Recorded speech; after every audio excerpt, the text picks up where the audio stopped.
This is a nationally important mold experiment podcast. This episode 10, right? Yeah, this is kind of the finale of season 1 of the podcast, if you will. We started in the middle of the fall 2017 season of anime, and we're kind of concluding with this episode because the two seasonal shows that we're still watching, Mahoutsukai no Yome and Children of the Whales. One of them's ending and the other one's going into its second core. Yeah, I mean, yeah, Whales is ending. There was that little message at the end about a second season, but yeah, they're both 12 episodes in, which is kind of like a season of anime, pretty much. Okay. So this is kind of the end of the first season of our podcast. Congratulations to us for 10 weeks, 10 episodes. Yeah, we made it. Started from the bottom, now we're still here. Started from the bottom, now we're still at the bottom. That's what I said. Yeah, I know. Anyways. So let's start with Dandy. Space Dandy, because we only dedicated like 5 or 10 minutes to it last time. Yeah, it was a little short. And this actually isn't the end of Dandy for us. We're finished with the first season, and now we're a couple episodes into the second season. We're three in now, right? We watched the second and third episodes of the second season. Yup. Which are kind of like episodes 15 and 16 if you consider them to be one product. Yeah. And it's possible that we'll only spend 10 minutes talking about these episodes as well, because, I mean, at least one of them was quite strange. Yes. And really hard to break down or talk about at all. It's more of an experience than anything else. But we'll get to that one in a sec. I guess let's talk about episode 2 from the second season first. That's the one with the River of Time. Yep. Going around the planet and has that wave. Right. Yeah, both of these episodes actually focus quite a bit on, like, I don't know, what's the word for it? Water? No, not water. Just like planetary alignment and like gravitational pull and just weird stuff that would happen. Like in episode 3, the super weird one, there's that little cyclone of water that's constantly moving so that you can get from one planet to the next. Yeah. Right. And then in this episode, the River of Time, like because of the planet, when a planet approaches and its strong gravitational pull causes the River of Time to like flow backwards and make those waves. Right. Yeah. So that you can see like stuff that enters that wave goes back in time. Yeah. And the show used that concept to pretty humorous effect, I think. Like there would be a skyscraper or something that would hit the River of Time and it would turn into a pyramid, you know. Or a battleship came out of it and it turned into like a big sailboat. Yeah. Yeah. I don't know about sailboat. Well, like a galleon. Okay. Yeah. Yeah. Big, lots of big masts. And lots of sails. Yeah. Yeah. So when I think sailboat, I think, a little boat with one, like a few sails. Yeah. No, but you know what I'm talking about. It looks like a Spanish galleon or something. I do. Okay. So yeah, that River of Time episode, pretty spooky. Spoopy? Yeah, the guy who's able to turn people to stone. I remember this episode. This is one of the episodes that I have the strongest memory of, having seen Space Dandy before, and it's because of one thing in particular, the little rattling sound that ukulele man makes. Yeah. I always wondered, like both on my previous viewing of this episode and this one, what causes people to smile and turn to stone? Is it the little notes that he plays on the ukulele, or is it his weird rattling? I'm pretty sure it's his ukulele. Well, then what's with the rattling? That's just the noise he makes when he moves. Yeah, but he's like a marionette. I know, but the camera like zooms in on him as he like convulses and does this weird motion. It's not how he moves all the time. No, but he doesn't ever move super normal either. Yeah, I guess. I mean, maybe it doesn't even really matter what's caused. I mean, when you take the grander story into account, it doesn't matter how he's turning people to stone and making them laugh and freezing them and stuff. Just that he does. Yeah. But I was never able to totally understand whether it's the sound waves or of the ukulele or I don't know. Some mystical force. Yeah, I guess. What's important is that he can turn people to stone. So he has that little collection in his backyard. Which is, a very obvious reference to Medusa. Exactly. Yeah. So it's spooky, that concept. Yeah, he was born out of a tree or something like that. Yeah, that whole thing about him being the only one of his kind. Do you remember like when the episode begins, it has all those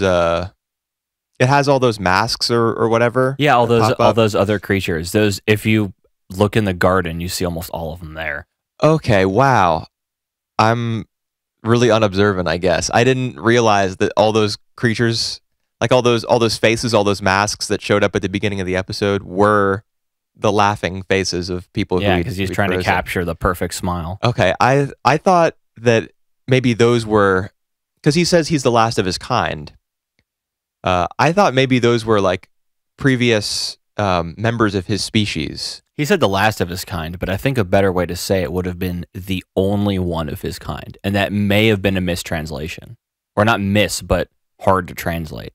Because you see him be created. He's like built out of a tree, but you don't see another one of them ever. So you see when he was born, you can't be the last of your kind if you're also the first.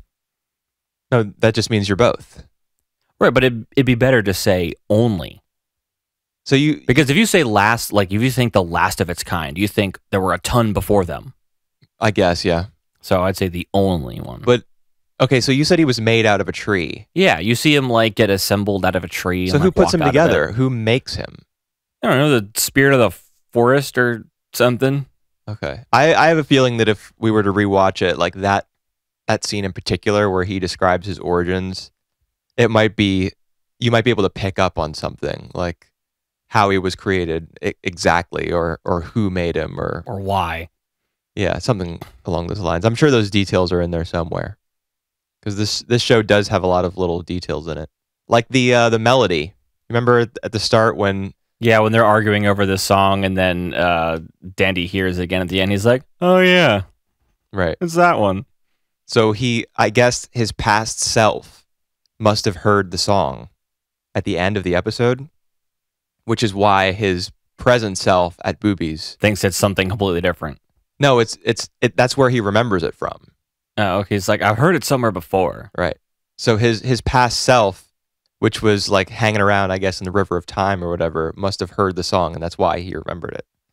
And I guess that sparks an argument between him and Meow at the start of the episode, which is what causes the entire episode to happen. Yeah. I think we've seen other episodes that are like that as well. The show's always doing some weird metaphysical stuff. Hoo-ha. People dying and suddenly being alive again in the next episode. Different dimensions that are being traveled to, or parallel versions of characters. It's a parallel universe. Right.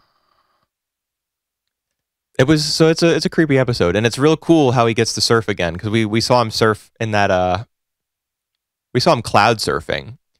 The war between like the pants aliens and the vest aliens or whatever. The like the Panteans and the Vestians or something like that. Right. Yeah. I have to say that I think that episode was a little cooler.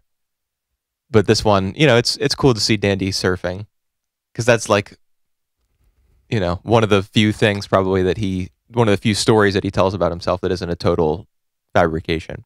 He actually is a super good surfer. Yeah. Right. Episode 16. Right, episode 16. That was the other one. Or episode 3, depending on how you... Right, this one was animated by your favorite animator of all time, Masaki Yuasa. He's my favorite animator of all time. No, I say that because you refuse to watch Ping Pong because of its bizarre art style. And you know what? He's the Ping Pong guy. Yeah, I kind of understand now. He's the one who did this episode. I definitely... This scene, like, I had to mention this. I put it in my notes. But that scene... Actually, no, I didn't put it in my notes because I said absolutely nothing about it. And when I wrote... Shut up. When I wrote, the art style is nuts. I meant that in, like, the coolest way possible. The scene where they're going up on that water, like, that water tornado trying to get to the other planet, just is one of the coolest, most visually striking things I've ever seen. Yeah, it's really, I don't even know how to put it into words. It's very sketch-like, very loosely animated. It looked. It's all about the motion, not the adherence to shape. like a particular form or model. It's all about the. I had a. It kind of reminded me, the way it looked, of like those old Japanese watercolor paintings. Mm-hmm. That Okami was styled after and stuff like that. Okay. It had that kind of feel, but with thinner lines. Yeah. And I thought it looked super cool. Yeah, it is cool. The whole episode is like I said earlier, it's kind of an experience. It is bizarre. Yeah, the story about the sun coming by and altering the gravity of the planet, and the water, and like the tree's roots growing through the planet, and then it gets burned up by the sun, creating a bunch of caverns, and it seems to me that all of that was dreamed up while somebody was high. Or another possible way is that they decided what they want the end to look like, and they worked backwards, and that was the most logical thing they could think of. Yeah, logical in size 72 quotation marks, because it doesn't make a lot of sense. But that's logical in Comic Sans. That's very possible. Like the Yuasa, when he was storyboarding this episode or whatever. I don't know. I know he directed it. I don't know exactly what his other duties were. But when he was conceiving this episode, it's possible that he just had a particular scene in mind and he wanted to achieve it. So yeah, he worked backwards and figured out some plausible, gravitational weird stuff that goes on, and it creates this sort of planet, like the alignment between the two and the water cyclone and the sun and all that stuff. But I do think that there were drugs involved, because you see like the little fish who they meet on the planet. Yeah. Once they get acquainted and stuff, and everything stops being so chaotic, and they go back to the fish's house or whatever. You see that bowl of worms. Oh yeah, he picks one up and he smokes it. Yep. I feel like that's a clear reference to marijuana use. So I feel as though the episode was probably it's a clear reference to drug use for sure, but I don't know if they intended that to be like, we were high as fuck when we wrote this. Dude, I'm pretty sure that's what it means. Okay. Well, I mean that we got great Steely Dan albums out of, all kinds of artists and all kinds of people are inspired by, drugs, not just marijuana. Mind alterers. They tell you not to do drugs, kids, but really it's more important that you just be careful. Take care of yourselves. Be safe. Yeah, that's right. Be safe. Have a rave, buddy. This episode was totally crazy. When they actually do manage to go back to the fish's home planet or whatever, and because we were watching the English dub this time. Yeah. The fishes or fish, I know they're the same. He goes and he sees like his old fling and his old buddy, and they're together now. Their voices, they talk like this, brah. Yeah, like they totally thrown out anything except internet lingo. Well, it's not about internet lingo so much as it is about like trendiness and hipness. Because I listened to the Japanese audio, and it was also like very, very like quirky, stylish speech. So I guess this was the Americans' take on it. The idea was that the fish had given up their scientific inquiry, because they're like, we don't care about anthropology or any of that stuff anymore. We're all just about this fancy, like glitzy, really like living in the now or something. I forget what specifically he says. Well, but you don't even need to remember what he says, because you can see it in their city. It's just totally like sleek and cosmopolitan and colorful. Yeah. So I think that was the idea. So it kind of makes sense that the dubbing team or whatever would have them speak like California surfers, I guess. It's kind of what they ended up doing. I wasn't like too fond of the choice, but it's not as though it doesn't work. I don't know. I was super tired because I just eaten a giant burrito when I watched this episode. So you were in a food coma? I was in a food coma.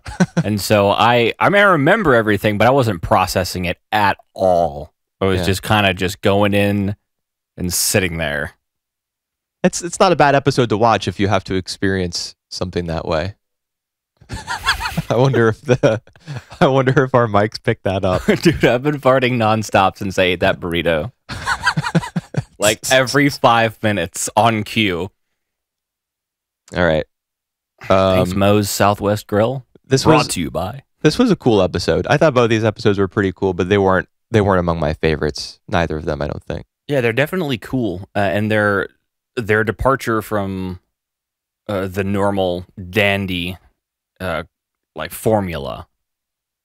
I don't know. I feel like the normal dandy formula is they find out about some rare alien and then they go to that planet. But that's always just an excuse to kick off an adventure. And in both of these episodes, they had a similar excuse. Like I mean by like Dandy wins the misunderstanding contest or whatever. Yeah, and they have to go find Dandy, so that's how QT and right. But Dandy's going to the planet because he thinks that a super hot alien girl has written him the message. Yep. And then I guess episode 3 or episode 16 or whatever is a pretty big departure because like there's a flashlight that transports stuff to other dimensions. So Dandy's head just gets transported to another planet, and then he happens to find an alien. But that one is pretty different. All right, next show. I'm good on Dandy. How about you? Yeah, sure. Okay, yeah, we gotta. Don't know. There's much more that can really be said about these without. I'm sure there is, but we're just not up to the task. Nope. I guess. Plus, we don't want another hour and 40-minute podcast. Yeah. So this is our 10th anniversary, 10-week anniversary. 3 hours. Let's go. Next. It's going to take that long to get through Ava. We need a seasonal one. Seasonal one, oh yeah. Yeah, Whales or Yome. Let's do Whales. All right, start us off. Well then. So we've got... Where are my notes?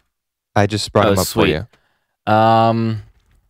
This is the end of the first season. This is the end of... I assumed it was the end of the show, not the end of the first season. I didn't know it was getting a second season. I don't know if it deserves a second season. Well, I feel like deserve has very little to do with whether second seasons of stuff, get made or whether sequels come out for stuff. It's not about deserve. It's about... I mean, Andrew Garfield got a sequel for Spider-Man, so... I think I watched the first Andrew Garfield Spider-Man movie, and I remember thinking that it was pretty all right. Pretty meh. Well, the second one is pretty all right-er. Oh. It changes villains like 3 times. Anyways. Spider-Man 3 did that too.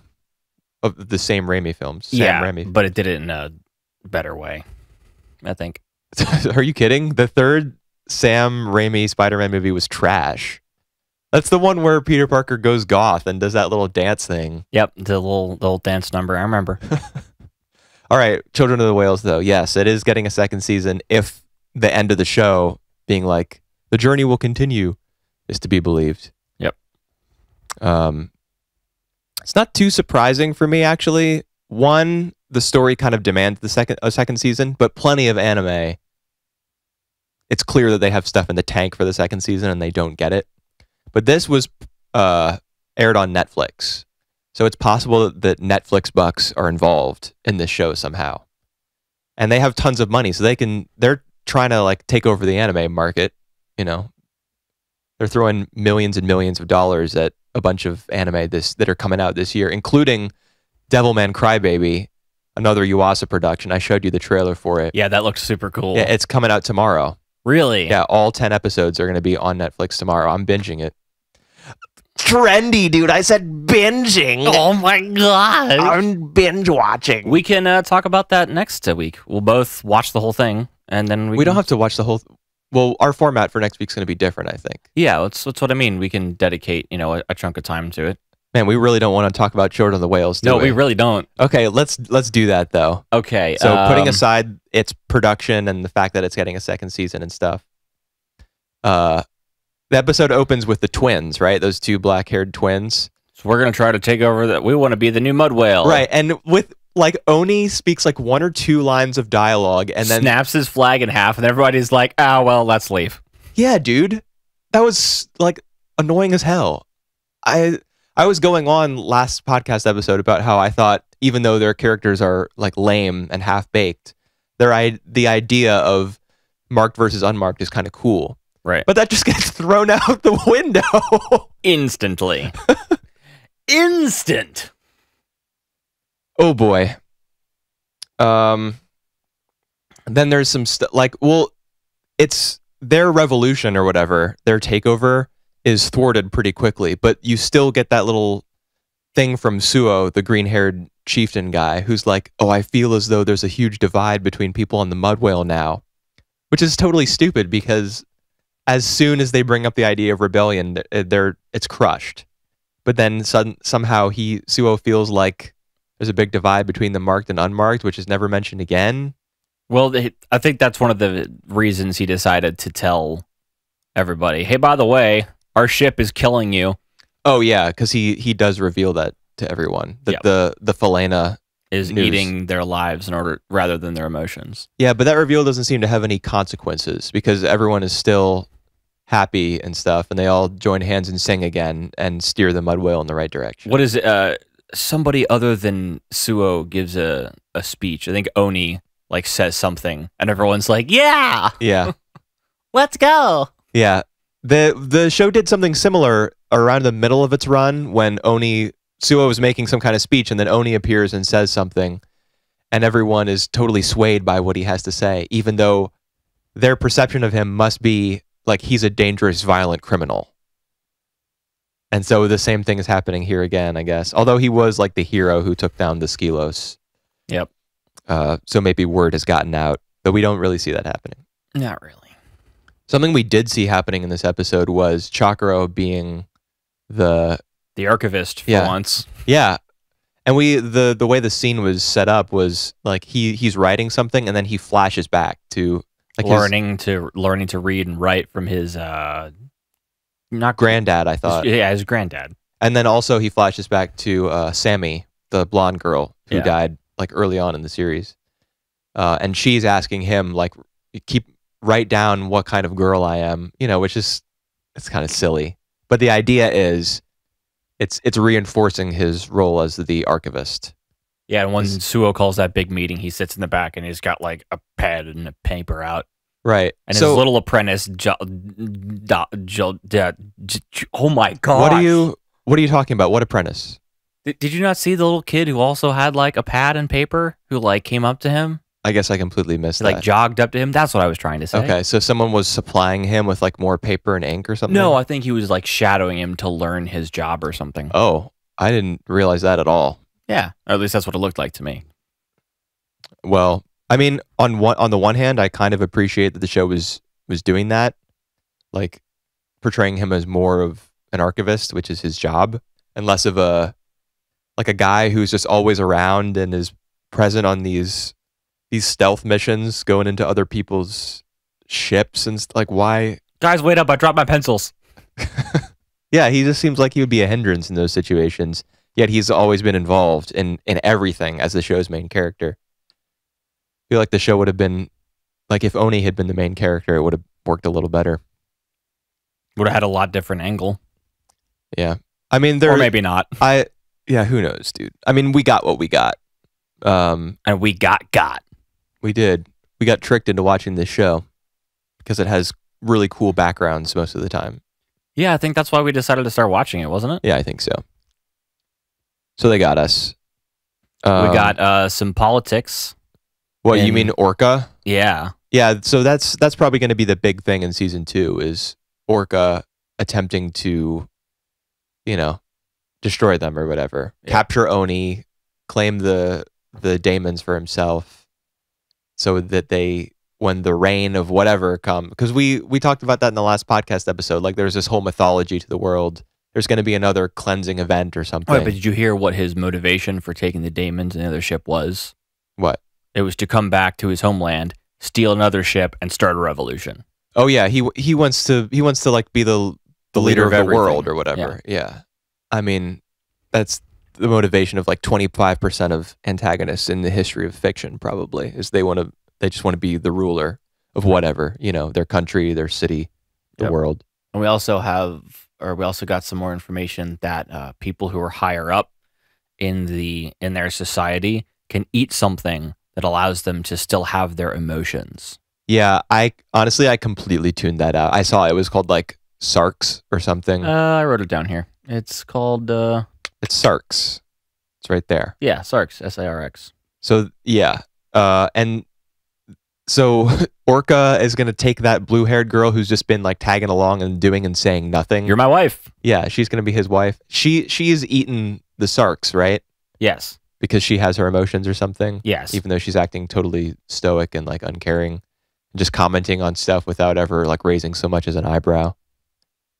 Dude, when I talk against this pop filter, it's like blowing my hot air back in my face. Yes, that's what they do. It's really annoying. Oh well. Yeah, oh well. You'll live. It's all for sound quality. Got to get that high production value. Yep.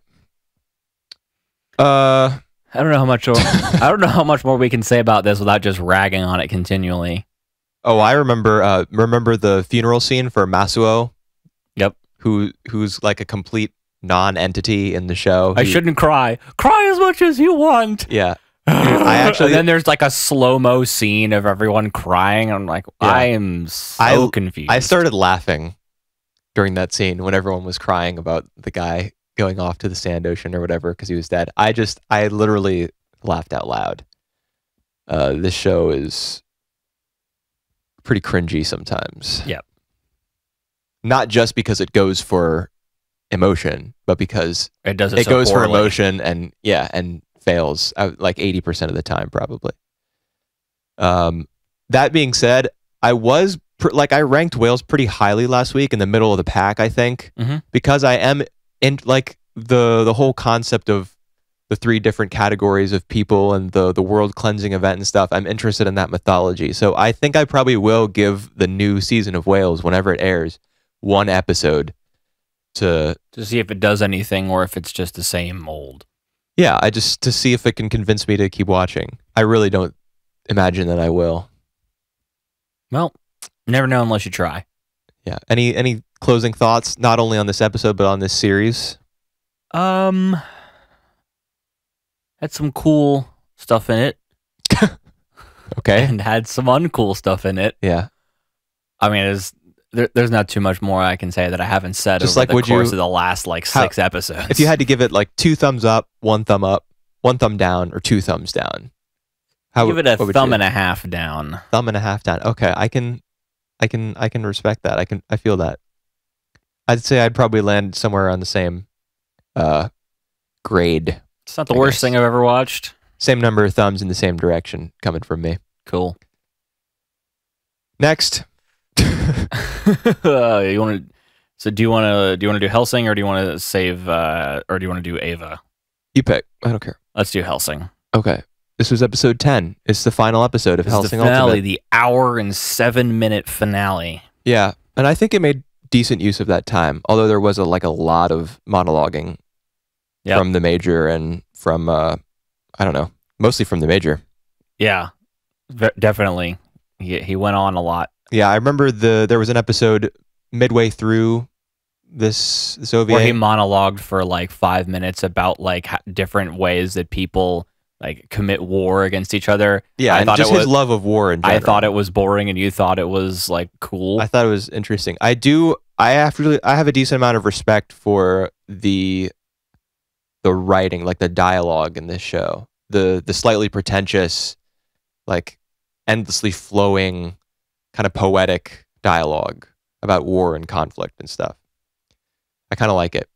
But that being said, I'm not too fond of the series as a whole, I guess. I mean, I respect the product. But in the end, like, what was it all for? A cool story. Was it? It was certainly a gruesome and violent and horrific story. But was it cool? Like, I think so. What am I supposed to take away from this? From Hellsing? What are you supposed to take away from 90% of television you watch? Not everything needs, to be wrapped up in a moral of the story. I'm not looking for a moral. I'm just looking for something that I'll remember. Like, a reason for having watched it, a justification for spending all this time on You it. remember that Alucard's amazing? I don't know. You remember I don't like Alucard that much. He's definitely not my favorite character from this show. You remember the cool fight scenes, the set pieces, I don't know. They're these big moments that all try to stick out to you. Well, That's what you remember the show for. If I wanted to remember something for its big fight scenes, I would just rewatch like Sword of the Stranger, or select scenes from like Full Metal Alchemist, or something like that, or the fights in Cowboy Bebop. Those are cool, but I also, well, I guess in the end, Cowboy Bebop was a little nihilistic. And I feel like this show is definitely, there's a streak of nihilism running through it. Like in the end, what did the Major want? What was the reason for this entire conflict that he instigated? To kill Alucard. Yeah, and I guess the problem for me is that he failed. Well, yeah, he did fail, but I also was not invested enough in the antagonism between Alucard and the Major, because it was only like shown very briefly in flashbacks, and not even like 5-minute chunks of story. Just little still images. Yep. Although I did, that did confuse me a little bit as well as to why that link was rather small. Yeah, considering it's the whole reason the entire series happened. Yeah, but like you said, the whole reason that the series happened was probably just for like the fights and stuff, right? I don't know. It's something we can only speculate as, we're not the writer. When somebody writes a story, they're either trying to tell a story, they're trying to get a point across, or there's some underlying message that we're not seeing here. What point would you say that the author of Hellsing was trying to get across in writing this story? Religion is bad, okay? Yeah, but Nazism is all right. They all died too, I guess. Yeah. Oh, I just remembered when I was talking about like the link between Alucard and the Major being kind of sparse or whatever. There is a companion piece to this OVA. It's really short, and apparently it wasn't that well received, but it is there, and it's about Walter and Alucard's fight against Millennium during World War II. Okay. So it's called, I wrote it down. Let me scroll. It's called, where is it? It's called The Dawn. The Dawn. So there actually exists like a 30-minute companion piece, I guess, to Hellsing Ultimate called The Dawn, which I guess you're like a fan of this series, so you can look it up. Yeah, if you want. For sure. And it's about Alucard and Walter taking on Millennium. Yeah, like in 1944 or whatever. The Major and other people. Do you remember all those flashbacks that we got at the end of episode 9 about like Walter's past? Yep. When he was much younger.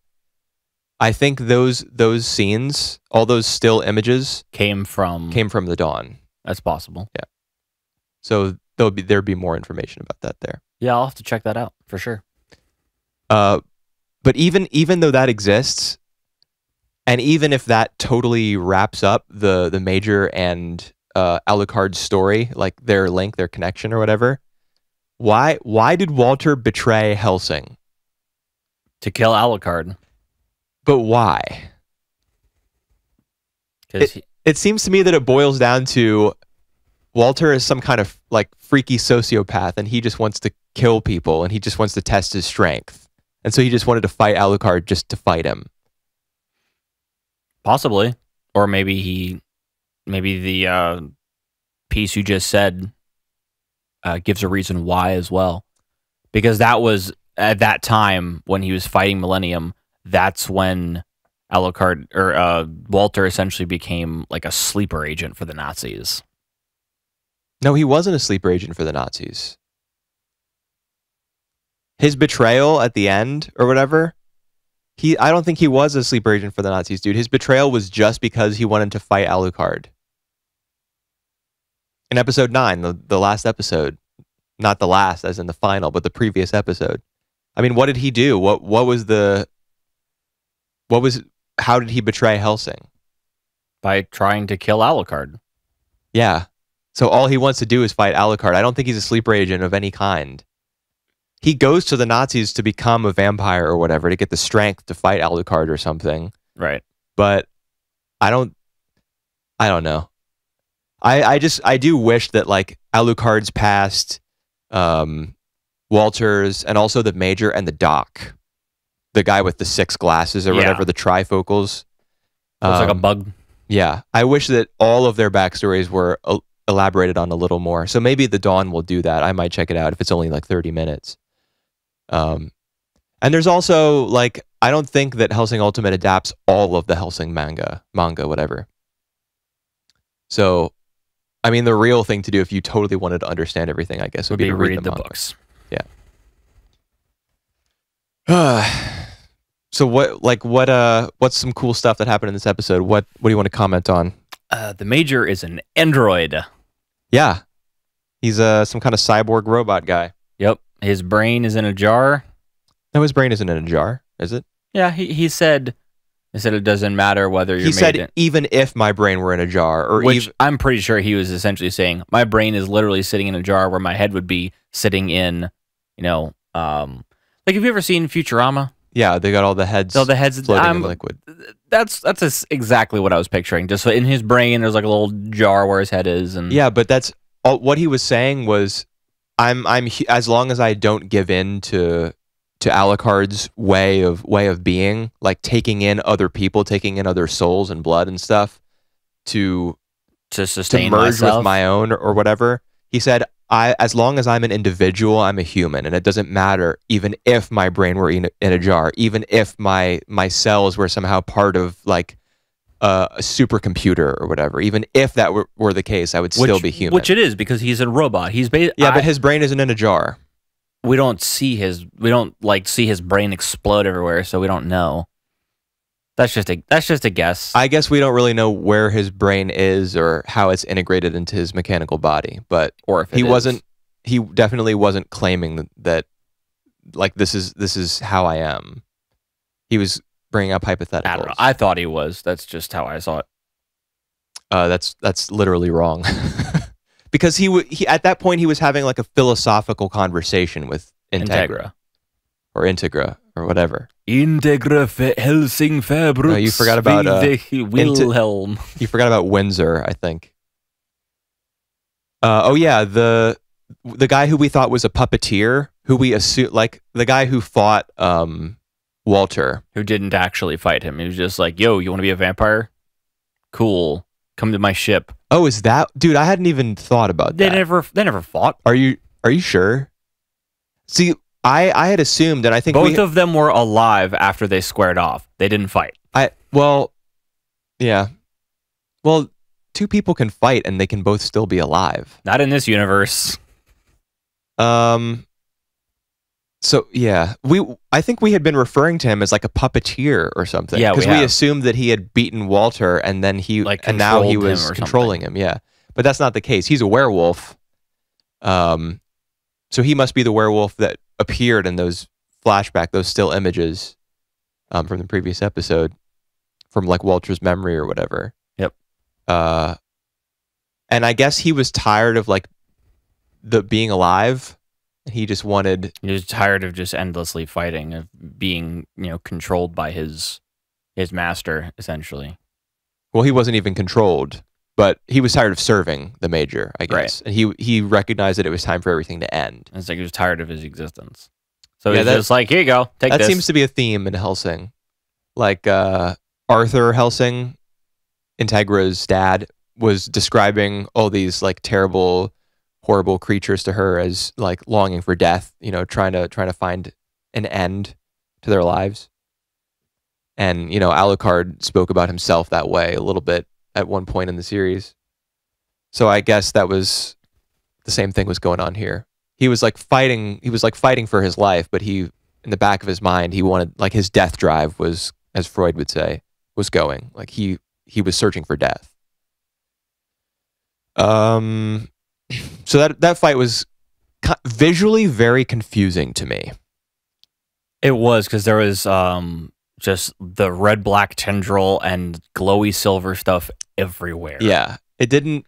A lot of the fights in this series, while they look super cool, are not laid out very pleasantly. I don't think it's like there's not a good sense of like the choreography of the fight. It's like a fight from the Bourne movies. It's just something's happening, and it looks cool, but you're not quite sure what's happening. Yeah, but even the fights in the Bourne movies, you can see a lot of punches being exchanged and like thrown and countered and stuff.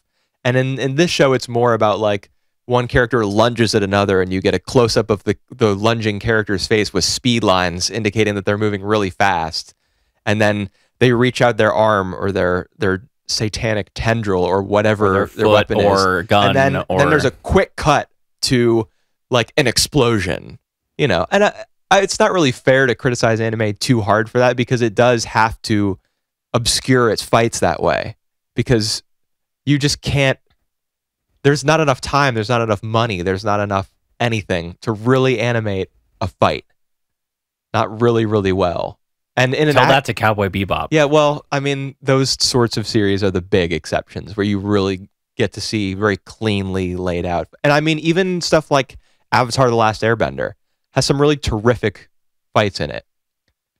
Like well animated, nicely choreographed, very creative, and it gets obscured by the elements at certain times. Yeah, I mean, you can say that, but it doesn't use the same level of trickery that this and a lot of other anime use. Could you imagine if Avatar: The Last Airbender was animated in the same style that like Hellsing or something was, with like those ridiculous speed lines and everything like that? Can you imagine that would have looked? I mean, Avatar had 61 episodes, so at some point in there's probably a parody of that. One of the fights probably has that style. I don't know. I mean, it still would have. Avatar was a cool story. It still would have been cool if it had been like that. But I really did. I thought that the fights in that show were amazing, especially in the third season. Yeah, especially the last few episodes, man. The Zuko versus Azula fight was crazy. And don't even get me started on Korra. Yeah, the pro bending stuff where you've got like 6 people and you can see them all moving at the same time. It's just okay. We're getting way off track. Yeah. I was less into Korra than its parent series, but it was a good looking show. Good fights. I assume.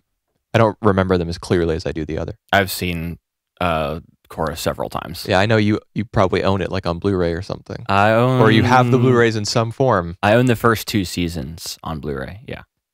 As you said, let's get back to Hellsing.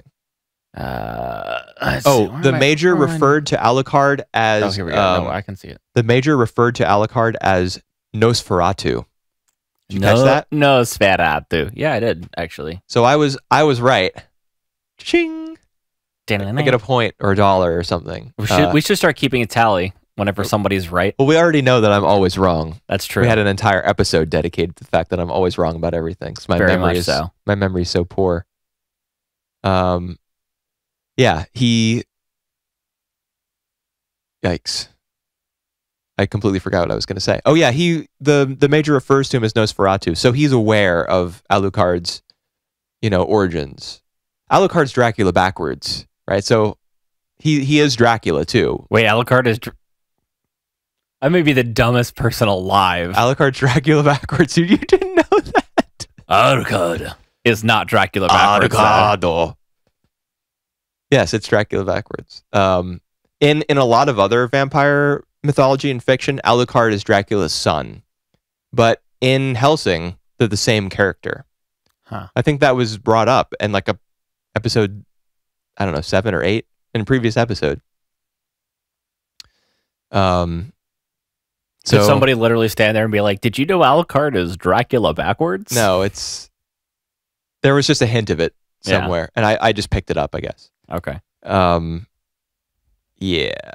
So Alucard's Dracula backwards. So he's Dracula and he's Nosferatu. So the idea is, for the purposes of Hellsing and Hellsing Ultimate, I guess this particular OVA or maybe the whole franchise. He's the power level of them combined or something. No, the idea is that there's just one legendary eternal vampire, and Alucard is that vampire. He's whatever incarnation of that vampire, like a modern one. Okay.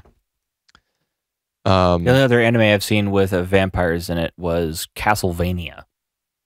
That wasn't an anime. It wasn't even produced in Japan. Well, its animation was styled after it. Right.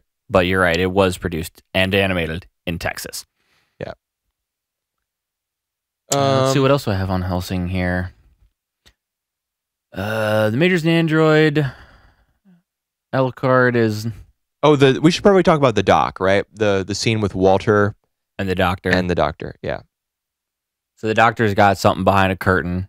It says, "No Anfang, the she." Uh-huh. No, that's what was written. I wrote it down. I know, but do you know what it means? Wait, does that mean something? Yeah, it means something. Is it backwards? Wasn't it German? I don't know. The important thing is that I know what it was. It was Mina Harker. Yeah, Mina Harker. Whatever.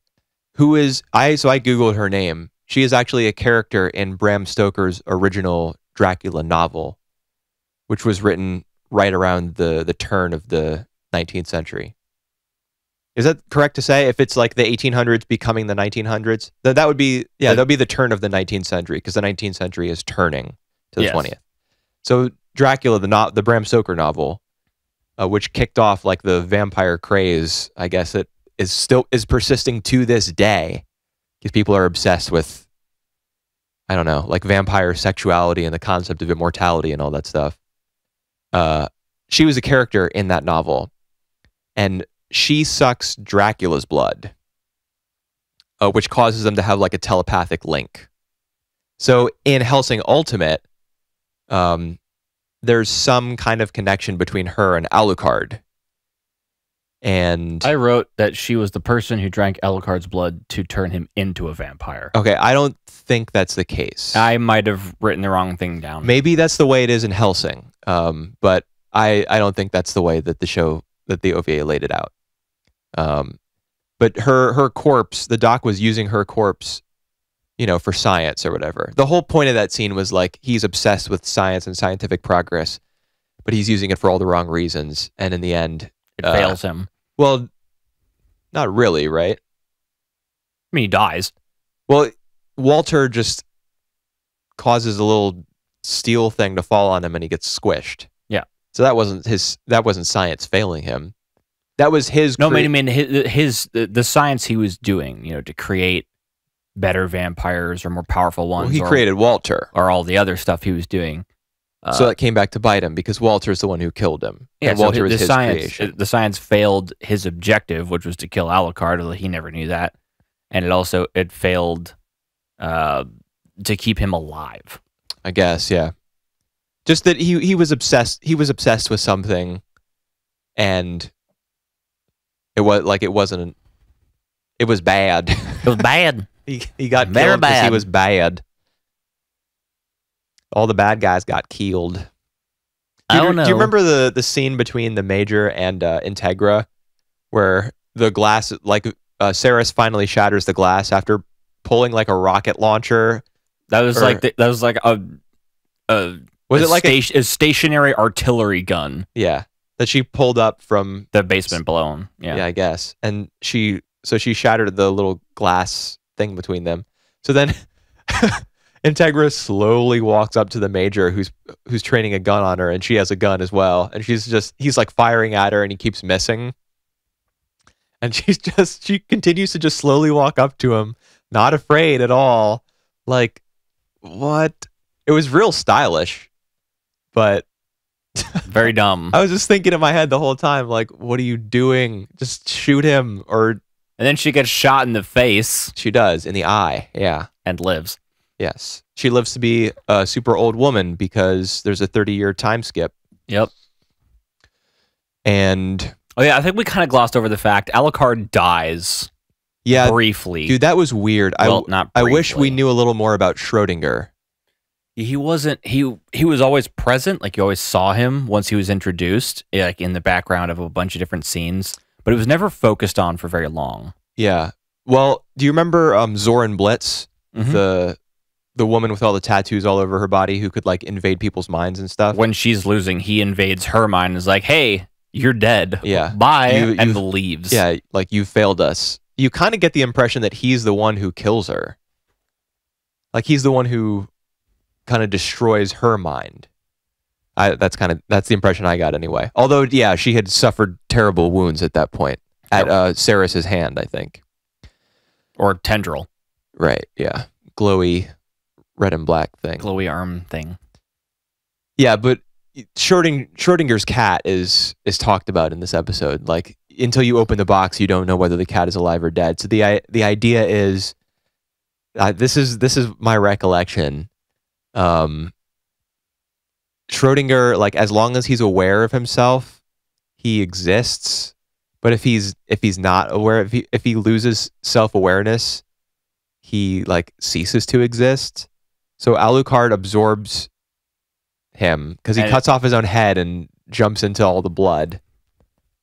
And then Alucard absorbs him, his ability, absurd. And then he just disappears.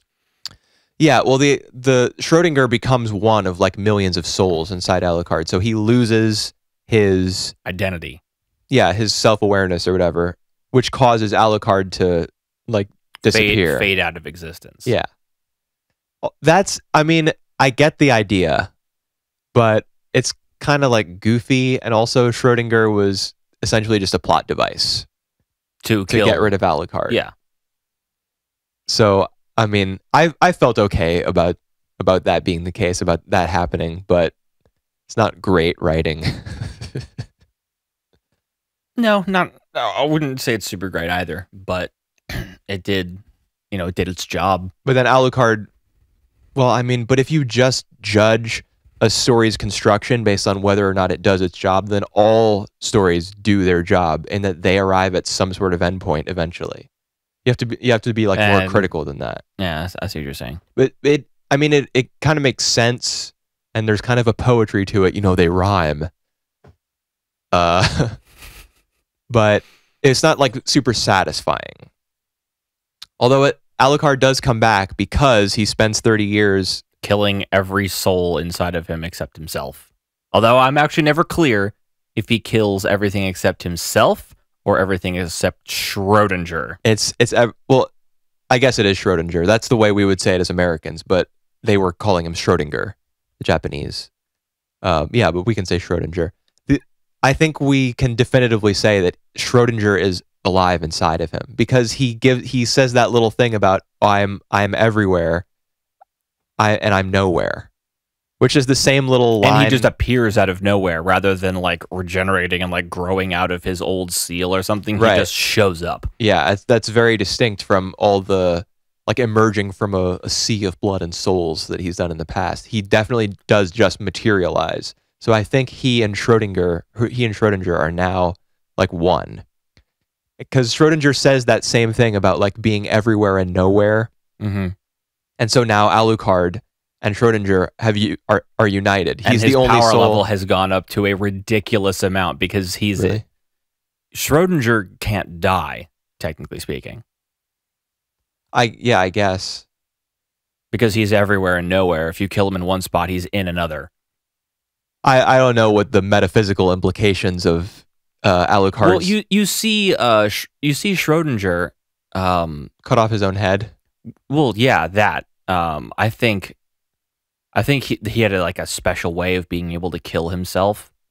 Like, he had to, like, mentally think about, like, only being in a specific spot at once. Because you see what him are you talking about? In episode 9, he gets shot in the face and just falls over dead.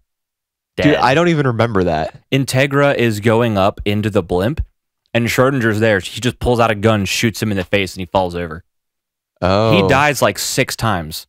Yeah, he definitely... So he had to, like, convince himself to exist in a specific spot and then kill himself in order for him to actually die and be absorbed.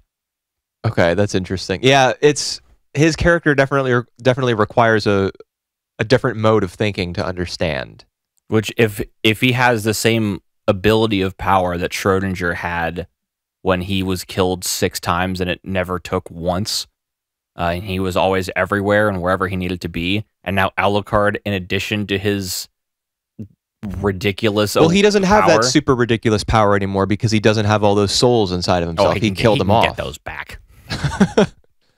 So, I mean, it's possible that Schrodinger is so unbelievably strong just by the nature of his like very transient existence that Alucard is now more powerful than he was in the past. That's what I mean. Yeah, that's possible. And so the series ends with Integra offering Alucard some of her blood. And so I guess that just... My master. Yeah, that just reinforces their servant-master relationship. And that's the end. Yep. And we got like all the weird, like crazy animation style when the show went super cartoony at the end with Saras and Hellsing. Yeah, not just Saras and Hellsing, but we also see like the new... Iscariot. The new Iscariot, yeah. With the sniper guy whose jaw got, whose cheeks or whatever got blown off by the werewolf guy. Yeah, he's still there. Yeah. His face is all bandaged up and stuff. But he's still alive. So, I mean, I guess it's kind of come full circle or whatever, you know. Like, Iscariot is still a threat. They're talking about how they've waited 500 years for another revenge. 100 or 2 won't hurt. Right. So the potential for a sequel, you know, exists. And I'm willing to bet there's some sort of Hellsing spin-off by the same guy. Dunno. At the very least, there is that side story to the Hellsing Ultimate OVA, which we can check out if we want. Get a better idea of what happened between Walter and Alucard and Millennium during World War II. Oh my gosh, we took a long time to talk about that. I would say that... There's a lot to talk about. Yeah, I would say that... I would give this show probably 3/4 of a thumb up. That's my grade. How about you? How many thumbs and in which direction? Well, they're gonna be up. I'm trying to decide. I don't know because I don't want to just be like this is the greatest thing ever. You just go based on how much you enjoyed it, how good you think it was. You know, whatever. I'd probably give it at least 1.5 thumbs up. Okay. Probably closer to 2. I don't know. I really enjoyed it. Cool. Enjoyed my time watching it, and it's I want to check out that thing you talked about. Right. What is it called again? Let me find it. We can talk about that later. It's called The Dawn. The Dawn. What a cool name. That is a cool name. All right. Ancient Magus Bride. We get to see Captain Oldsmobile. I don't know what you're talking about. The old dragon. Oh, yes. I completely forgot his name. Nevin. That's right. Oh, you have very few notes for this as well. I don't think I've scrolled all the way to the bottom. There we go. I have some. Yeah, so we heard that song again. Yep. Dude, ever since I watched Shirobako and came to realize, I mean, Shirobako, it's fiction, right? Right? There's obviously an element of, you know, like inside baseball to the show. Like this is how the sausage is actually made. This is how anime production is. Right. But it's also a story, you know, it's fiction. So I can't say for sure that this is what was going on with Mahoutsukai no Yome, but I'm pretty sure that whatever label has signed the singer of that song is like jumping for joy because they got back-to-back promotions in the last 2 episodes of this show. Or they paid for back-to-back promotions as yeah. well. Oh, yeah. I guess there's that to consider, yeah. Paid promotion brought to you in part by... Yeah, I mean, there's probably some... Maybe Lyndall's voice actor is the singer, like the pop star who sang that song or whatever. It's possible. Because a lot of companies want their seiyuu to... Like, there's crossover, you know, between the anime market, the music market, whatever. Yep. Yeah, so I started my notes. This show's not great. I started my notes off with more singing. Some cool stuff did happen in this episode. Chise got her wand, which is something I've been looking forward to for a long time. It's more like a staff. I thought the same thing. And at first I wasn't into the design of it at all. Like it has the bird handle and the gems in it. Because I was, you know, I'm a Harry Potter kid. I was wrapped with her hair. I was like in my early 10s, I guess. I was 10 or 11 when Harry Potter was first being published. So I was there. I was like the same age as Harry as all the novels were being produced. So I'm a Harry Potter boy. And when I saw Chisei's wand and it wasn't like a Hogwarts wand or whatever, I was like, you're like, this is a ripoff. Yeah, well, no, I was like, this isn't enough of a ripoff. This isn't right. This is not how wands look. Yeah, but I came around to it. It's cool. It's very distinct, and it's got her hair wrapped around it magically, so it's red and stuff. Yep. It's all right. We'll see how she looks like wielding it and stuff. Yeah. I don't like this show that much at this point. Yeah. It's fine. It's inoffensive. I don't even know if that's true, man. Sometimes the writing is a little offensive to me. Like the connection that we're supposed to feel between the two main characters, I really don't feel has been earned. And I wrote lots of notes about that, but it's hard to speak into this microphone and look over at my laptop at the same time. So I'm just going to go pretty much based on memory. What else about this episode do you have to say? Let's see. She wakes up. From what? At the start? Yeah, that's just how the episode starts. Yeah. She wakes up and she's basically finished the wand in her sleep. No, that's not true at all, dude. Oh, yeah. Yeah, she literally finished the wand in her sleep. No, it wasn't that. It was just that she was really exhausted. Because Lyndall explains, like, creating a wand is a magical process. So you used up your magic. That's why you were sleepy. So she finished it, and then she, like, dozed off. Okay. And then he finishes the wand for her. And then she has that little... She talks to Nevin. And, like, there's some nice words, some, like, pretty words being exchanged between the two of them about, like, just the finding your purpose. And I'm glad your mom didn't kill you. Yeah. I'm glad your mom didn't choke you to death. Yeah, I mean, all the dialogue between those two characters, it was nice. It was kind of flowery, But I'm gonna try to look at what I wrote over here while I'm talking to the mic. It doesn't change my feelings about the Chisei and Elias couple. Blah blah blah. Oh, so we kind of got the impression from this episode that it's the end of an arc. It's the end of Chisei's arc of like self-acceptance or whatever, because she, at the end of the episode, she's like bathing, which represents like purifying oneself, like kind of a fresh start. Okay. You get that idea, right? I mean, I get why people could say that, but that's not what I would assume. Oh, well, I mean, water is like a cleansing agent. So when people, like think about the idea of baptism, you're becoming a new person. You're shedding your old life and starting a new one. Yeah, I see what you're talking about. So that's the idea. It's not just fan service, although I found that kind of egregious. Like, I don't want that sort of thing in this show. I can accept it more in a show like, Ava, where sexuality factors heavily into what's going on, which we can talk about in a second. Right. What was it also? That's not the first time she's had a bath, though. It's the second time. The first time was immediately when she came into Elias's house, and she's starting a new life. That's what bathing scenes can be representative of, that sort of thing, and in film and was it when it was in Wales? No, that was just goofy. Just a mass communal bath scene. Yeah, there was. I'm sure they were going for some sort of meaning with that too, but it didn't go off too well. So yeah, Chisei, I mean, at the end of the episode, we're supposed to feel like, oh, Chisei she's more okay with herself now. She is a strong, confident woman who needs a man.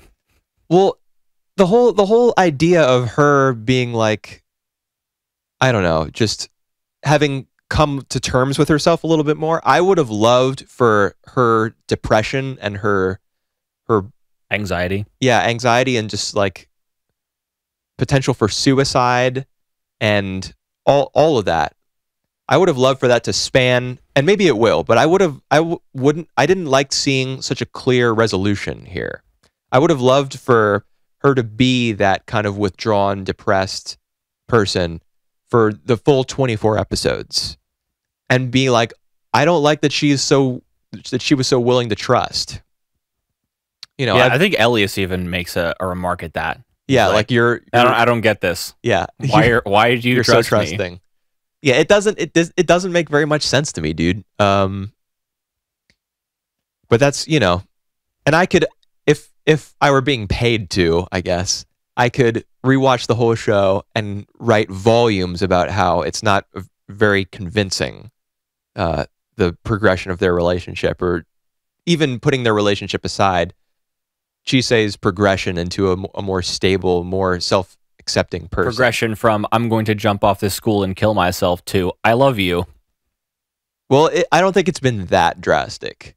No, I mean, it's been like a month or two. I just don't like the tone at the end of this episode. It is the halfway point, it being a 24 episode series, and this being the 12th episode. It's the halfway point, so I'm sure they wanted some sort of like uplifting resolution to it or whatever. Get people excited about the next cour.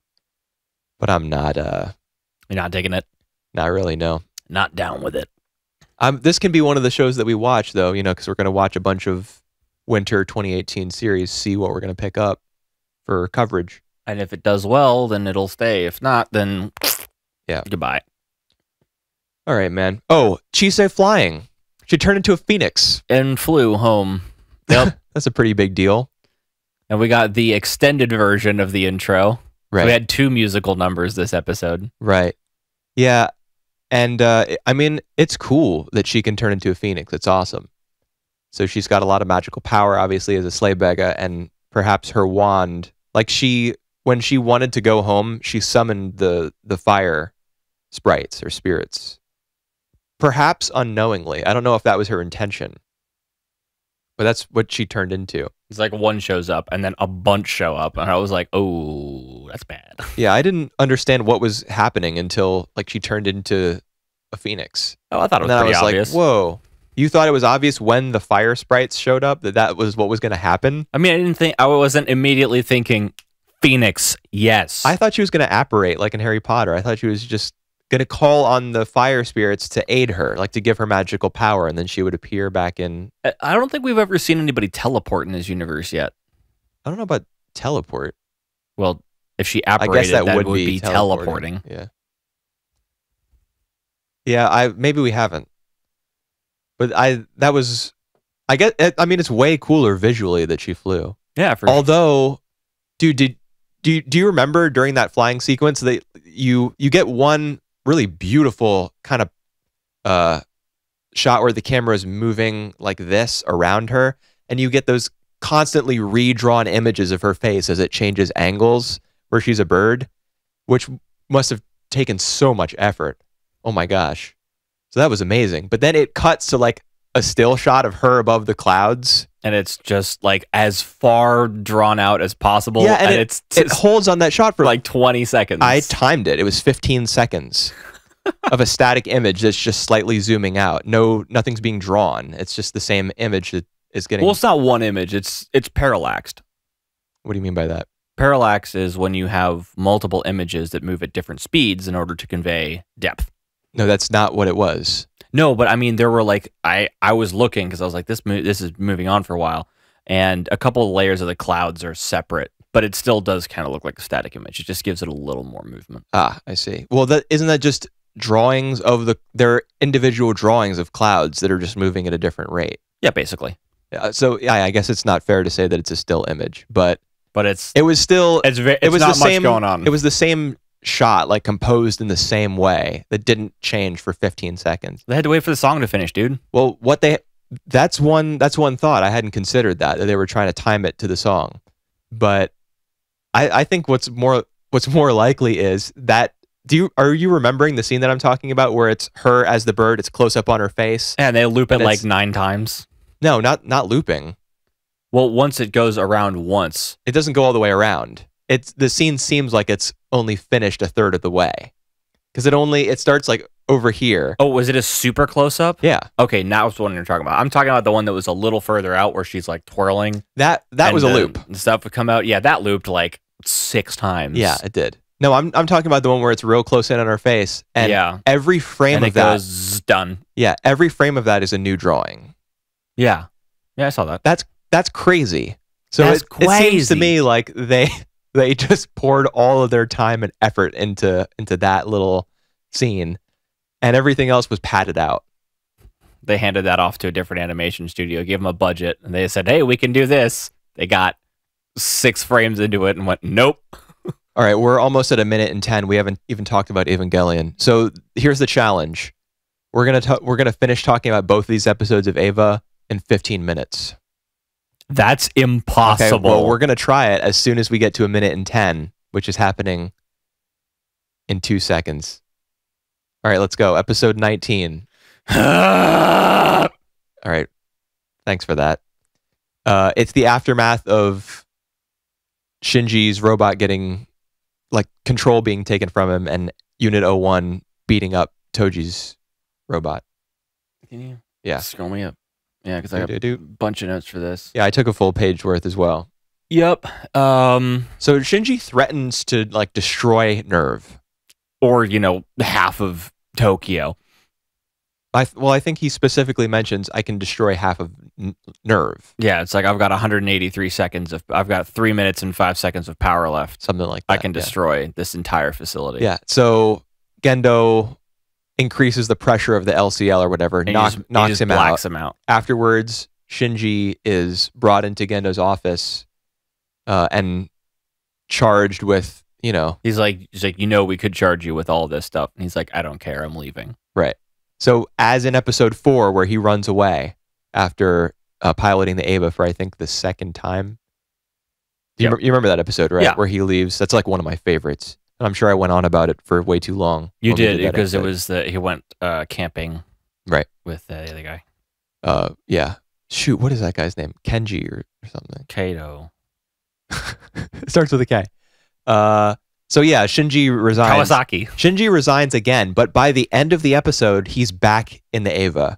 So it's kind of clear to me that this episode, the events of this episode were super compressed, so they could all fit into like 22 minutes or something. And in a lesser show, like a show that I didn't love as much as I do Eva, I would like rip it to shreds for that. But in Eva, I just don't care. That's not really fair.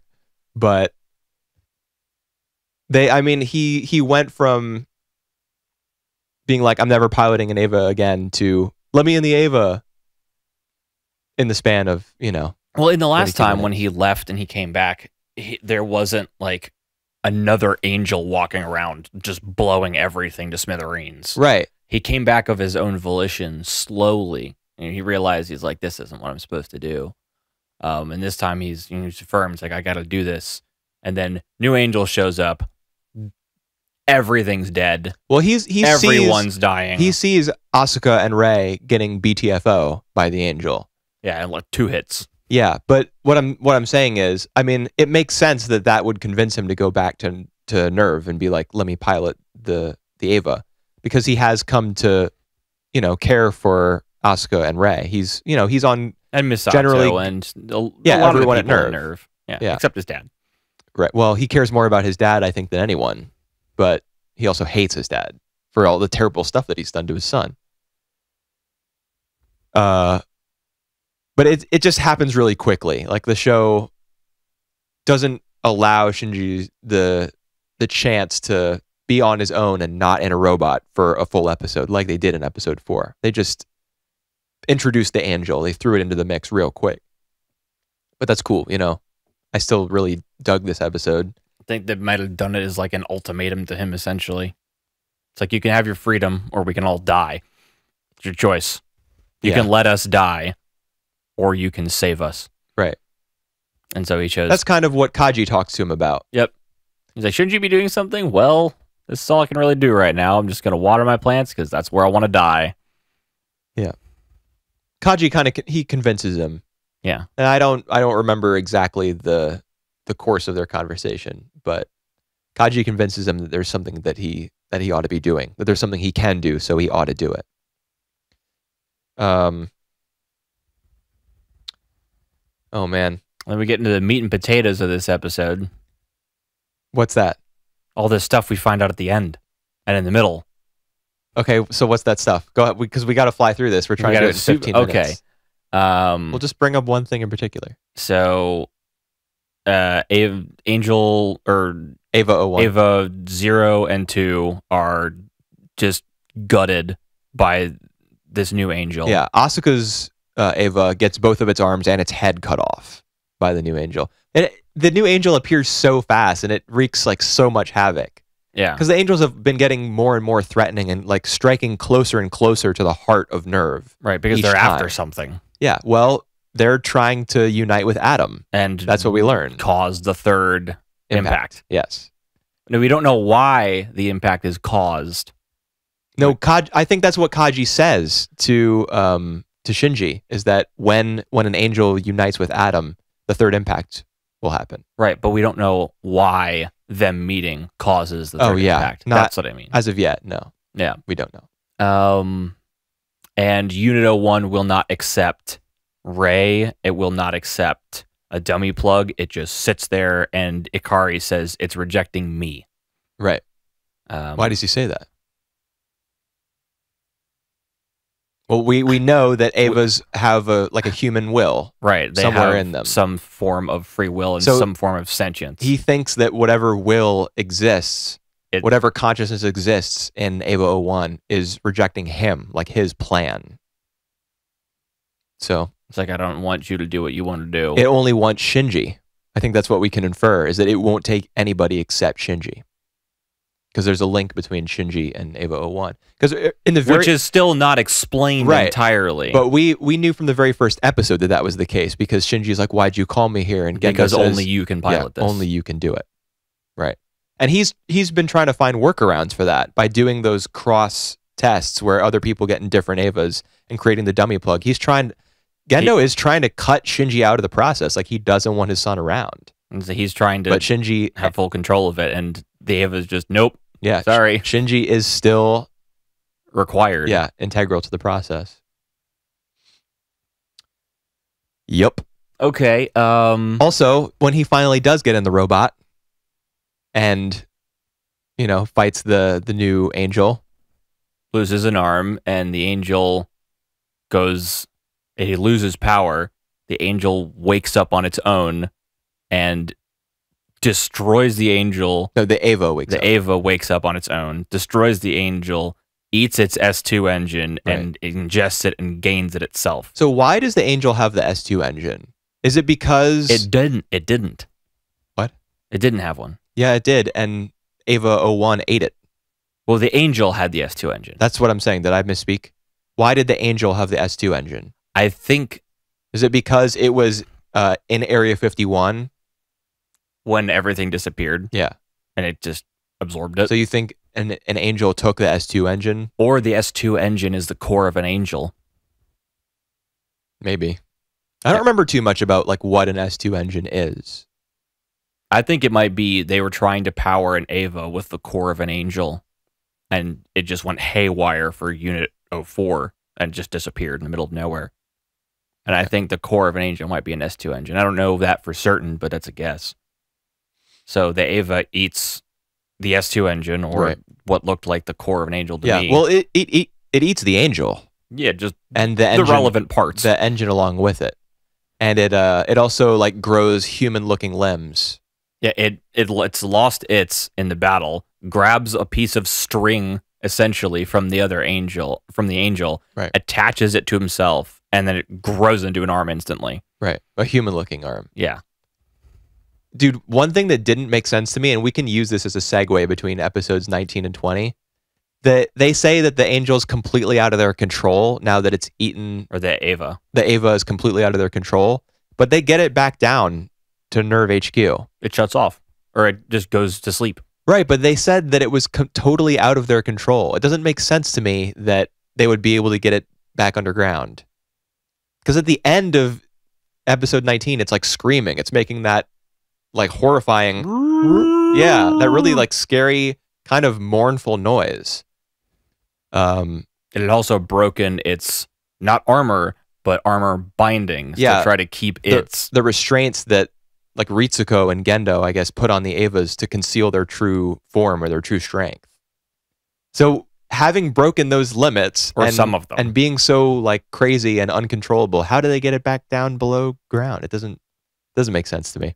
It would have had to do it itself, or it had to do that on it. It decided I need to be fixed if I'm going to be able to keep fighting these things. If its motivation is to keep fighting the angels, and it recognized that it was hurt, then it would be, these people are going to fix me. Maybe. Yeah, but they conveniently leave out how the angel or how Unit 01 gets back down underground. They don't show you that. The first time you see it again is... What do you mean gets back down underground? It never left.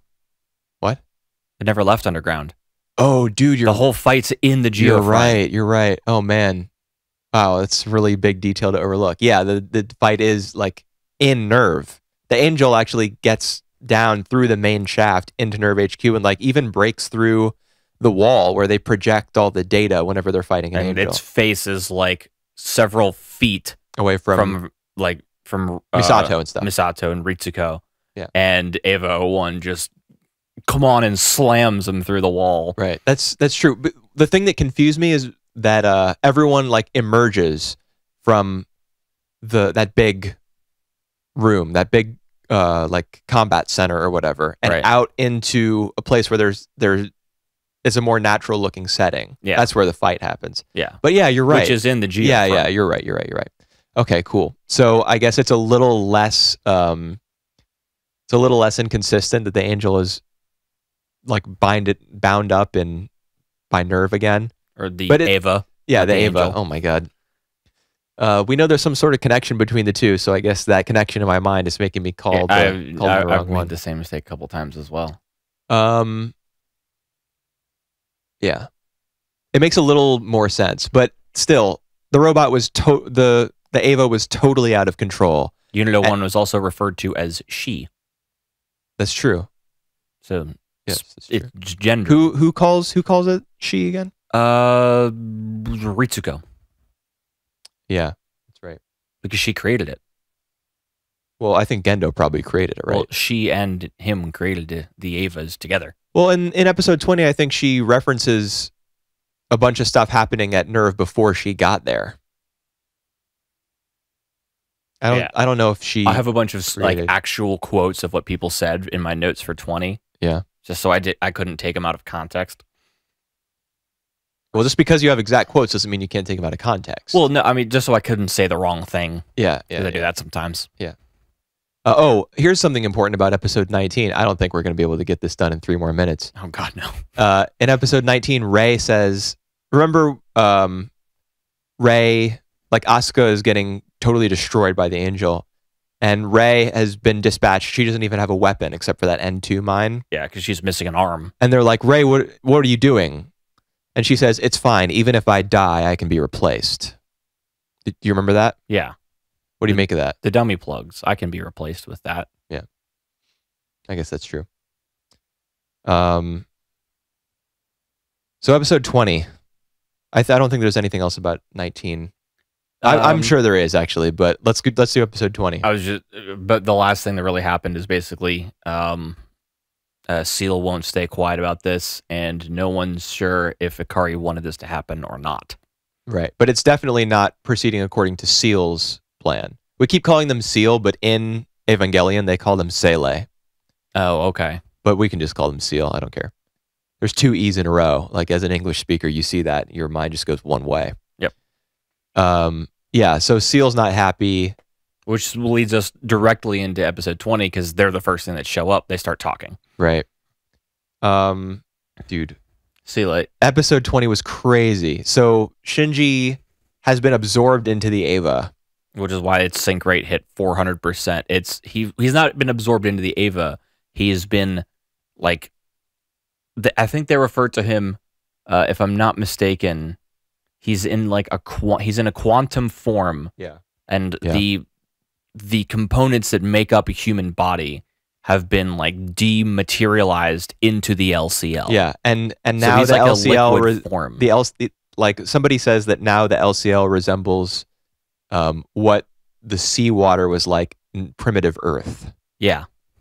So because the seawater in primitive Earth was supposed to be or it's said Well, that organisms came up out of it, right? Right, but that it was like super nutrient dense and like held the necessary building blocks for life. For life, exactly. Right. Which is why you'd have to in the LCL if you were going to try to turn him back into Shinji, right? Which didn't work very well. So Shinji goes through a lot of stuff while he's in the Eva. Yes, we have like 15 more seconds. He goes through lots of stuff. Some weird. This episode I think marks the turning point where Eva starts to get really strange, as best I can remember. So brace yourself for that, I guess. He sees a lot of visions. You know, he's back on the train with his. And in episode 19, Toji actually saw a train conversation between Shinji and Rei. Right. So that brings up a whole question about like, what is the train? What does it represent? Is it just metaphorical, or does it represent like a plane of existence that Toji accessed being near death or something? But that's way too like loaded of a question. Or something else that has to do with the way that the pilots all talk with the Evas, and if the Evas have some sort of link with each other because of what they are or how they're connected to computers or something. So you think that the train represents the link between the pilot and the Eva? So Shinji sitting on one side and his younger shadow self sitting on the other would be the Eva? I think it's just intended to represent Shinji's like self-inquiry. He's just like, you know, his inner monologue, his thoughts. I always thought it had something to do with just because the Eva obviously has a mind.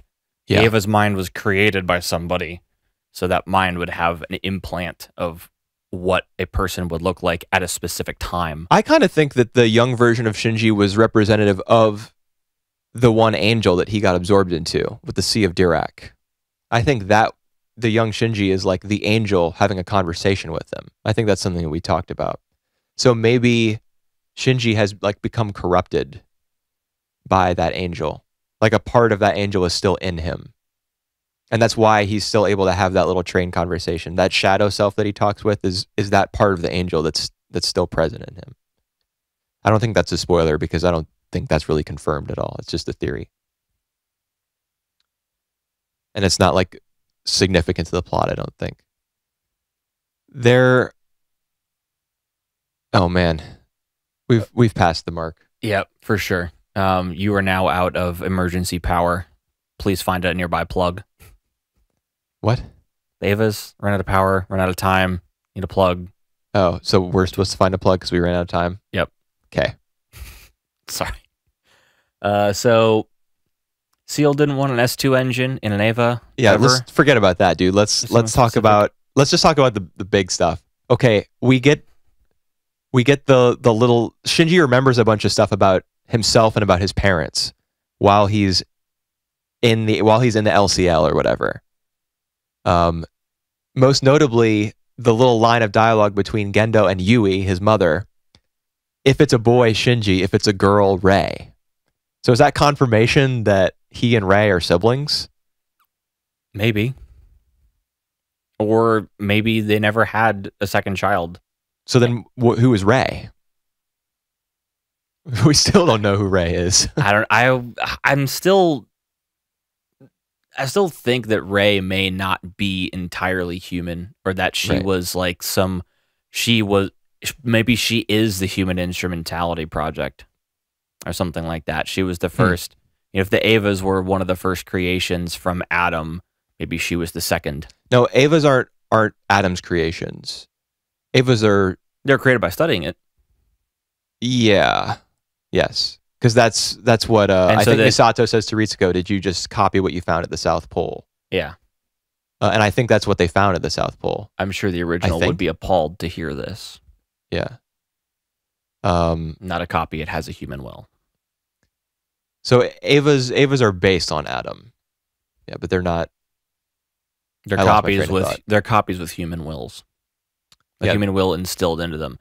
Whose though? Yeah, that's a good question. whose will is driving Eva 01? Ikari. Who's Ikari?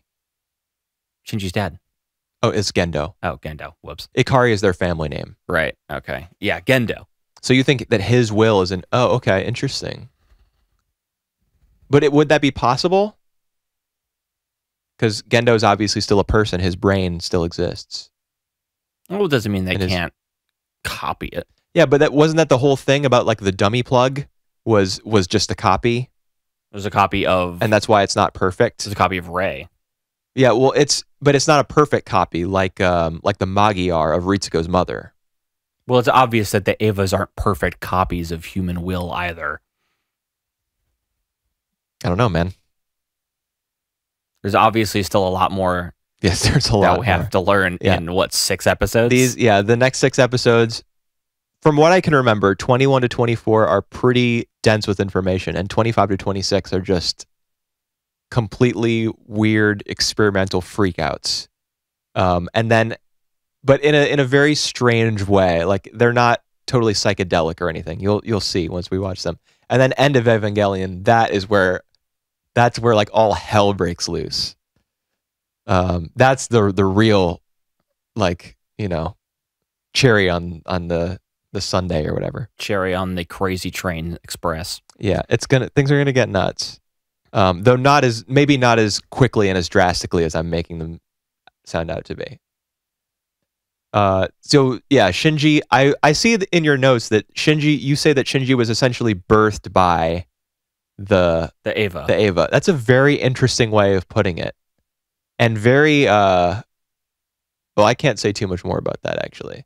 But that's real. You've hit on something there. So Shinji, in addition to he also remembers something about himself. I know you just came to a realization. Yeah.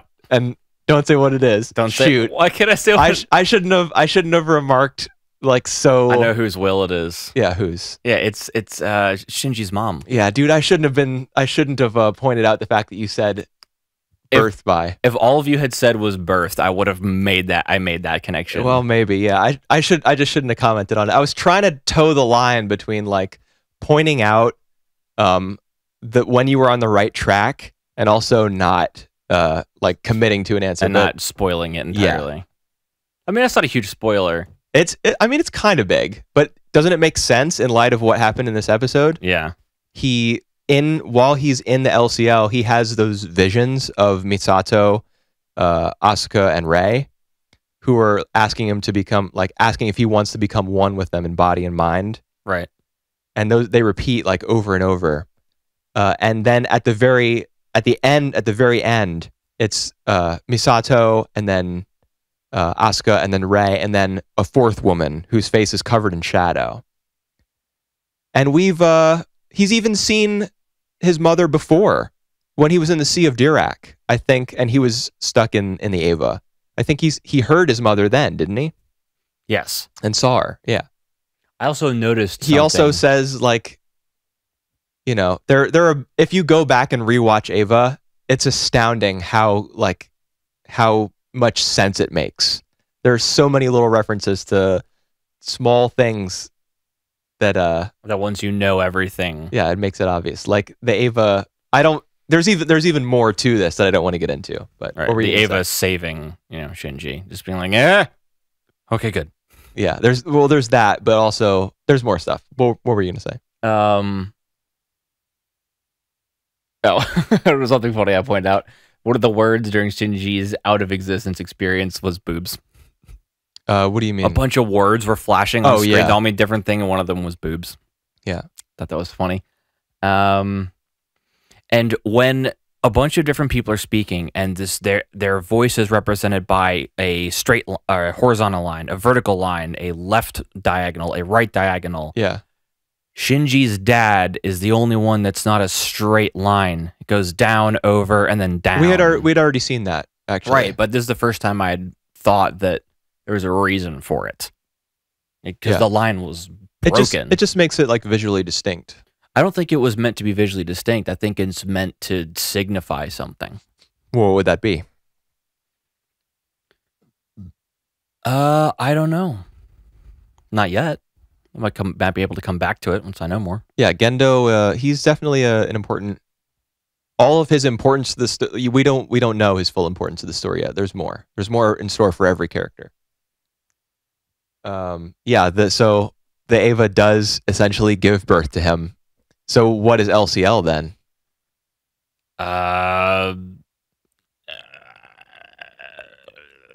Umbilical fluid? Well, it's not called umbilical. Isn't it like amniotic fluid? It's called something like amniotic fluid. Yeah. So then the entry plug is a womb. Yeah. Yeah. Yeah, dude. So that's Ava's. There's a reason why Avas have to be piloted by children. There's so much more to it, but if you go back and rewatch the show, it's all there. It's all making sense. Or some of it, the show's not perfect. It's clear that there are budgetary limitations and that Anno had to compress his vision for the show. Like in episode 19 where all that stuff happens so fast. I kind of doubt that was part of his original plan for everything that happened in episode 19 to just happen in 22 minutes. Well, that's why he got so many movies to just flesh out the rest of it. Well, the reason he got so many movies was because Ava was a huge hit. It still is. Yeah, it's true. Hard to go to a convention and not see at least one. Ava or several. Well, the thing about Ava is that there's no legal way to watch it anymore. No, there's no English at least. Well, yeah, and not the TV show. There are Blu-rays of the movies and stuff, but the TV show, I don't think. The TV. I don't know if anyone has if any American company has the license to the show, but it's not being produced anymore, and nobody has the streaming rights. So Ava's kind of becoming like a hidden, as there's a new generation of anime fans that are being born, who are watching, I don't know, whatever, like Attack on Titan, Sword Art Online, One Punch Man, ReZero, all this stuff. There's nothing wrong with any of that, but there's a generation of people who are being created who don't understand how significant Ava was, don't even realize that it even exists, and it's a little strange. I didn't until we watched this. I definitely remember seeing like pictures of people cosplaying as Rei and Asuka and all that stuff. Yeah. And I knew their names by looking at them just because I'd seen like who they're cosplaying, and I've never known what they were from. Yeah. Until I watched this, and it makes sense. So all kinds of stuff went down in this episode. The most interesting thing for me, or the most interesting thing that I was reminded of, was if it's a boy, we'll name it Shinji. If it's a girl, we'll name it Rei. That's so interesting. So you now understand whose soul, I guess, resides in Eva 01, but you still don't know what Rei is or who Rei is. So we'll leave that a mystery, I guess.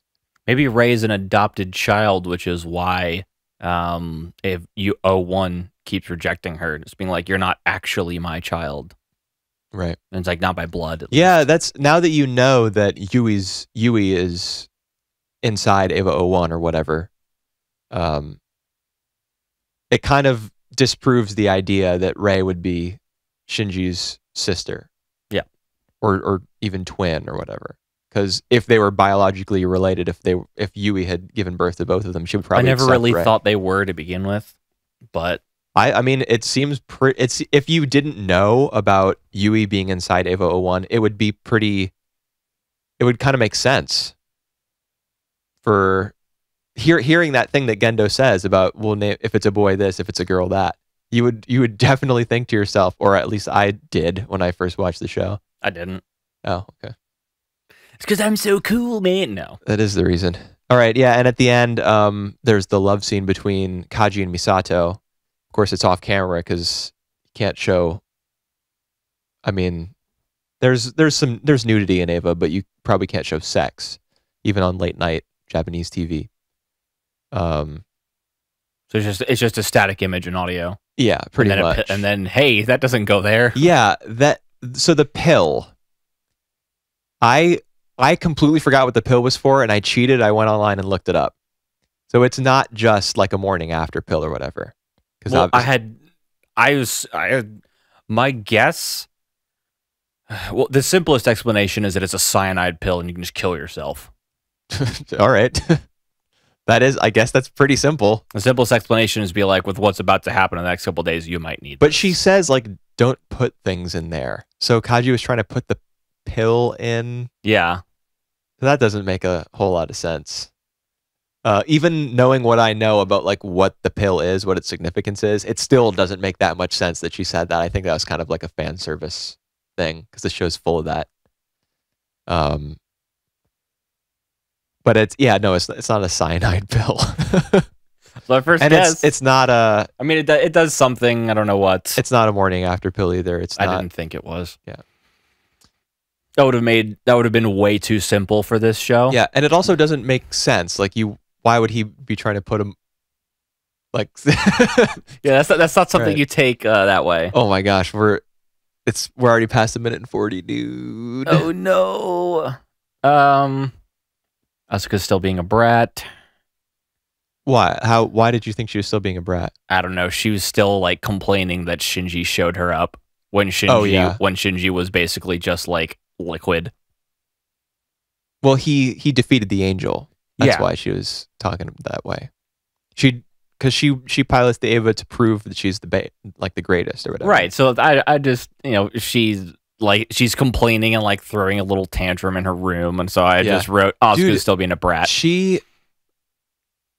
It's crazy. You know that scene where in episode 19 where she's fighting and they shut off the neural connection between her and the Eva so that it doesn't feel like she gets her head cut off. Yeah. Because that might kill her. Yeah. Just the sensation, even feeling like you've been decapitated, might be a big enough shock to kill you. Yeah.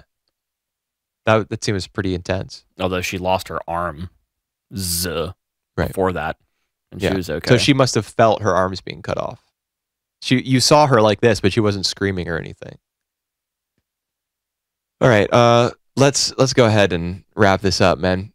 I'm sure there's more we could say about Eva. There's more we could say about all sorts of things. But why don't we, rather than ranking all the shows, just based on the merits of these episodes that we've just discussed, what we've watched over this season, right? This season of the podcast. Let's give our rankings. Which shows did we like the most? Which are the best? My phone will, etc. Re-rotate. That was trippy. So out of the 5 shows that we're still watching, so we're not counting Overlord, Inuyashiki, or Girls Last 2 are here. Out of the 5 shows that we watched, all the way through or whatever, what'd you put at the bottom? At the bottom, I put Children of the Whales. All right, same. How about 4th? Magus. Me too. Mahoutsukai no Yome. I definitely would not have imagined that to be all the way at the bottom when we started, but yeah, it ended up there for me as well. And I don't think we have to go into the reason why. Right. 3rd. Dandy. Okay, I put Hellsing. Okay. And 2nd. Hellsing. Okay, and I put Dandy. So Ava, the undisputed champion of season 1 of Anime Podcast. Where would you put the shows we've dropped in there? Overlord at the bottom for sure. You wouldn't put Inuyashiki at the bottom? Show is trash. No. Inuyashiki at least entertained me a little bit for the first 3 episodes and maybe a couple others in there. I think I would put Inuyashiki dead last, Overlord right above it, and the Girls Last Tour probably between Whales and Magus. Oh yeah, really? Yeah. Better than Whales? Yeah, I mean I would. I think it's better than Magus. I liked it better than Hellsing, honestly, after I saw, after I finished it, saw it all the way. Right past what we did.